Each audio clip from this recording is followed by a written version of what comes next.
नमस्कार, मैं अरीशा। आप देख रहे हैं भारत की बात। उत्तर प्रदेश की योगी सरकार की आज कैबिनेट बैठक हुई। ये बैठक मंगलवार सुबह 11 बजे हुई। आज की इस कैबिनेट बैठक में योगी सरकार ने अग्निवीरों को बड़ी सौगात दी।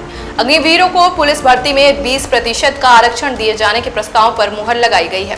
वहीं कैबिनेट बैठक में मौजूद सूर्य प्रताप शाही यूपी सरकार के मंत्री ने कहा है कि मोदी सरकार के 11 वर्षों में देश में लगातार विकास हो रहा है। उन्होंने कहा कि इस दौरान गरीबों के लिए आवास, मेडिकल कॉलेज, एम्स और IIM जैसी प्रमुख संस्थान स्थापित हुए हैं और भारत अब दुनिया की चौथी सबसे बड़ी अर्थव्यवस्था बन चुका है।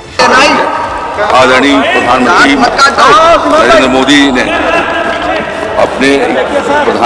अपनी सरकार के 11वां वर्ष पूरा किया है और इन 11 वर्षों में सभी क्षेत्रों में एक बहुत बड़ी उपलब्धियां हासिल की हैं।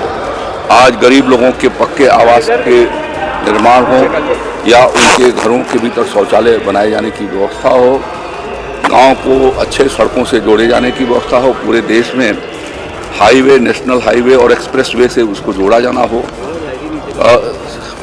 सारा कनेक्टिविटी के लिए एयरपोर्ट को ठीक कराई जाना और उसके व्यवस्था को और बढ़ाया जाना हो, सभी जनपदों के भीतर मेडिकल कॉलेज के माध्यम से गरीब लोगों की चिकित्सा का समुचित व्यवस्था हो सके, उसकी व्यवस्था ही किया है।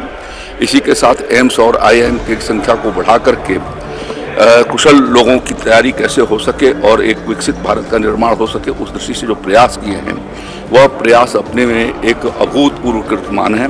और इस नाते हम सभी गौरवान्वित हैं कि हमको ऐसे प्रधानमंत्री मिले जिनके कार्यकाल में हमारा देश 11वीं अर्थव्यवस्था से चौथी दुनिया की 11वीं अर्थव्यवस्था से आज वो चौथी अर्थव्यवस्था हो गया है और उनके आने के बाद लोगों की आमदनी 2 गुना से भी ज़्यादा बढ़ी है। तो इसके लिए मैं प्रधानमंत्री जी को बधाई भी देता हूं और इस अभियान के भीतर भाजपा का हर कार्यकर्ता, NDA के सभी कार्यकर्ता पूरी ताकत के साथ लोगों के बीच में जाएंगे, जनता के बीच में उन सारे उपलब्धियों को रखेंगे। वहीं केशव प्रसाद मौर्य ने कहा कि श्री राम लला का भव्य मंदिर बन रहा है और देश को गर्व महसूस हो रहा है। 500 वर्ष के बाद जब रामलला विराजमान हो गए तो अब वहाँ पर भगवान श्री राम से जुड़ी हुई संपूर्ण लीलाएं अलग अलग दिव्य और भव्य रूप में देखने को मिल रही हैं। और जो हम लोग श्री राम जन्मभूमि आंदोलन के समय नारा लगाते थे, रामलला हम आएंगे, मंदिर भव्य बनाएंगे, तो रामलला का मंदिर भी बन गया, श्री राम दरबार भी बन रहा है और अन्य देवी देवताओं के भी मंदिर वहाँ पर बन रहे हैं। अभी स्वर्ण कलश देख करके छाती चौड़ी हुई। मैं श्री राम जन्मभूमि तीर्थ क्षेत्र ट्रस्ट के द्वारा जो लगातार यहाँ प्रयास किया जा रहा है उसके लिए उनको बधाई देता हूँ। और समस्त राम भक्त, चाहे वह प्रदेश के, देश के, दुनिया के किसी कोने में हो, आज अयोध्या का जो वैभव है भगवान श्री राम की जन्मभूमि और उससे संबंधित क्षेत्र का, उसको देख करके आनंदित हैं, प्रसन्नचित हैं और यह लगातार आनंद बढ़ता रहेगा, ऐसा मुझे विश्वास। सर, सलमान खुर्शीद ने अपनी पार्टी को नसीहत दी है कि देश पहले है और पार्टी के बाद जो है सलमान खुर्शीद को यहाँ पे सलमान खुर्शीद जी ने अगर ये कहा है तो उनको धन्यवाद है। और श्री राहुल गांधी जी को, श्री मल्लिकार्जुन खड़गे जी को और कांग्रेस के जो पाकिस्तान परस्त नेता हैं उनको उनकी बात को सुनना चाहिए, समझना चाहिए कि देश पहले है, व्यक्ति पहले नहीं है, दल पहले नहीं है। और जो सर्वदलीय सांसदों का प्रतिनिधिमंडल दुनिया के अलग अलग देशों में जाके भारत का पक्ष रखा और पाकिस्तान के जो आतंकवादियों को पैदा करने की फैक्ट्री चलाने, छद्म युद्ध चलाने का जो प्रयास था उसकी पोल खोलने का काम किया, उन सभी सांसदों का अभिनंदन। सर, 11 साल होने पर बड़े कार्यक्रम ये देखिए, हम सबके लिए सौभाग्य की बात है अगर देश में माननीय नरेंद्र मोदी जी के नेतृत्व में 2014 में हमें सरकार बनाने का मौका ना मिलता तो शायद हम 2017 में उत्तर प्रदेश से भी विजय यात्रा शुरू नहीं कर पाते। तो ये डबल इंजन की सरकार देश के धीरे धीरे करके सभी राज्यों में बनती जा रही है और माननीय प्रधानमंत्री जी के नेतृत्व में 2014 से 2025 के बीच में भारत ने बहुत प्रगति की है, बहुत आगे बढ़ा है और निरंतर आगे बढ़ता रहेगा और सभी क्षेत्रों में आगे बढ़ता रहेगा। चौथी अर्थव्यवस्था भारत हो चुका है और पहली अर्थव्यवस्था बनाने के लिए लगातार संघर्ष रहेगा।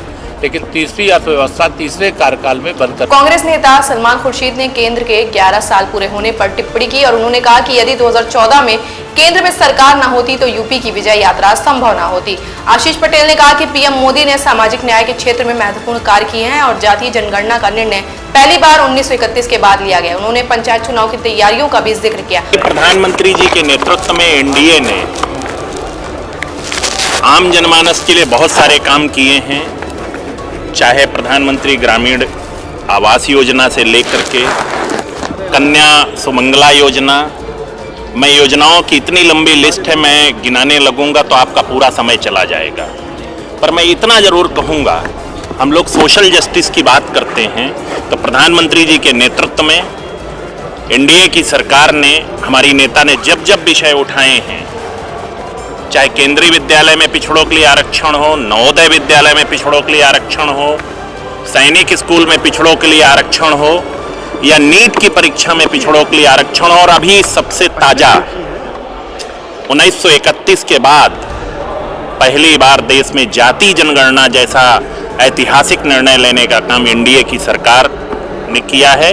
तो आज 11 वर्ष पूरे होने पर मैं एनडीए के घटक दल के तौर पर अपनी पार्टी की ओर से माननीय प्रधानमंत्री जी की नेतृत्व वाली गौरवशाली सरकार को ढेर सारी शुभकामनाएं देता हूं। वहीं डिप्टी सीएम ब्रजेश पाठक ने कहा कि गर्मी को देखते हुए अस्पतालों में छुट्टियां रद्द कर दी गई है और देश विज्ञान, रक्षा और अन्य क्षेत्रों में नई ऊंचाइयों की ओर बढ़ रहा है। कहा गया है और सभी अस्पतालों को अलर्ट मोड पर रखा है कि ये कहीं कोई मौसम चूंकि बहुत गर्मी का है, कहीं कोई समस्या आती हो तो तत्काल सभी मरीजों को अटेंड करें। 11 साल एनडीए सरकार के पूरे हो गए हैं, तमाम उपलब्धियां को लेकर के देखिए, माननीय प्रधानमंत्री नरेंद्र मोदी जी की अगुवाई में भारतवर्ष ने बहुत अभूतपूर्व प्रगति हासिल की है। अंतरिक्ष विज्ञान से लेकर के चिकित्सा विज्ञान से लेकर के इंफ्रास्ट्रक्चर, मैं कह सकता हूं कि भारत आर्थिक मोर्चे पर आज बड़ी बड़ी महाशक्तियों को पछाड़ करके आज नंबर 4 पर है। और जब 2047 में हम भारत माता अपनी 100वीं वर्षगांठ मनाएंगी, उससे पहले दुनिया के अर्थशास्त्रियों का मानना है कि भारत विकसित राष्ट्र के रूप में स्थापित होगा और हम तीसरी बड़ी अर्थव्यवस्था बनकर के उभरेंगे। सर, कोरोना तो मरीज और मिलने शुरू हो गए। ये कोरोना इस बार का बिल्कुल भी पैनिक वाला नहीं है, साधारण सर्दी जुकाम बुखार तक है। हर तरह से हम लोग सतर्क हैं। ऑक्सीजन प्लांट्स का सभी का मॉक ड्रिल करा लिया गया है और सभी को सतर्क रहने के लिए कहा गया है। ये कोरोना का वेरिएंट केवल उन्हीं लोगों को पीड़ित कर रहा है जो पहले से बीमार हैं या वृद्ध हैं। सभी को, ऐसे लोगों को सतर्कता के साथ काम करना है, बार बार हाथ धोने, सैनिटाइजर लगाना, भीड़ भाड़ वाले स्थानों पर जाने से बचना है। जो अत्यधिक बीमार हैं, जो सीरियस मरीज हैं, उनके लिए ये हमारा अनुरोध है और वृद्ध जन हैं वो भी सतर्क रहें। बाकी कोरोना बिल्कुल भी इस बार चिंता करने वाला नहीं है। ऐसे ही तमाम खबरों के लिए बने रहिए हमारे साथ और देखते रहिए भारत की बात।